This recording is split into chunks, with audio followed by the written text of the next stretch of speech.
Queridos, graça e paz. Bom, nós estamos continuando nossa leitura no livro de Daniel e hoje a nossa leitura é dos capítulos 5 até o 8. No capítulo 5, nós vemos que entra em cena um novo rei que chama Belsazar. Ele substitui, ele é o sucessor de Nabucodonosor e nós vemos aqui que esse rei ele já chega, em cena. E ele banaliza, ele profana aquilo que era santo, aquilo que tinha sido tirado do templo do Senhor.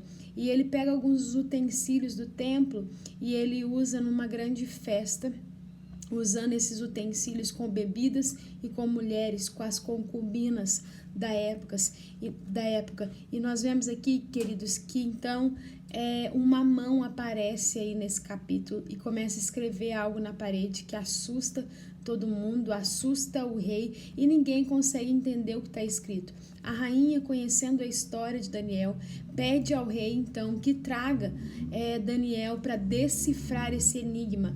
E aí nós vemos aqui que mais uma vez Daniel ele entra em cena e eu acho interessante a gente frisar que mais uma vez o escravo, aquele que tinha sido levado escravo, eu me lembrei aqui também de José, aqueles que foram levados como escravo, Deus chamou, e esses homens tiveram intimidade com Deus. Daniel teve intimidade com Deus e Deus usa a vida de Daniel aqui mais uma vez para trazer uma revelação para aquela nação, e nós vemos então que Daniel ele se torna a voz de Deus para essa nação. E nós vemos aqui um convite de Deus para nós, de intimidade profunda. Ontem eu falei um pouquinho sobre a postura de Daniel, sobre ele ter intimidade com Deus, ele decidir, é uma decisão na nossa vida de não nos contaminar, e nós vemos aqui que então Deus usa a vida dele como sua voz na terra, e Deus procura essas pessoas para andarmos totalmente alinhados ao Senhor.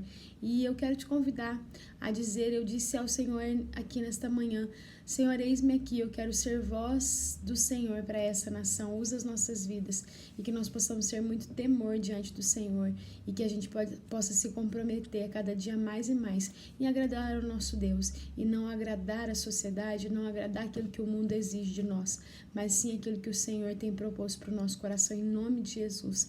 E aí nós caminhamos aí para o capítulo 6, nesse capítulo 6, mais uma vez a integridade, a fé de Daniel, ela é provada, e nós vemos que mais uma vez Daniel sai aprovado da situação, ele é lançado aí na cova dos leões, também um capítulo conhecido, ele é lançado na cova dos leões e Deus livra a vida dele. No capítulo 7, nós vemos aí que Daniel, ele foi esse homem, de muita intimidade, de muito compromisso com Deus, e muitas coisas foram reveladas a ele. E aqui nesse capítulo nós vemos que Daniel então vê a glória de Deus e ele então recebe a revelação da vinda do Messias e também da segunda vinda de Jesus, do estabelecer da glória de Deus e do estabelecimento do seu reino na terra. No capítulo 8, nós vemos que Deus dá mais uma visão para Daniel, e aí é referente aos governos da terra. Então, se refere aqui à Pérsia, ao império da Pérsia e dos gregos.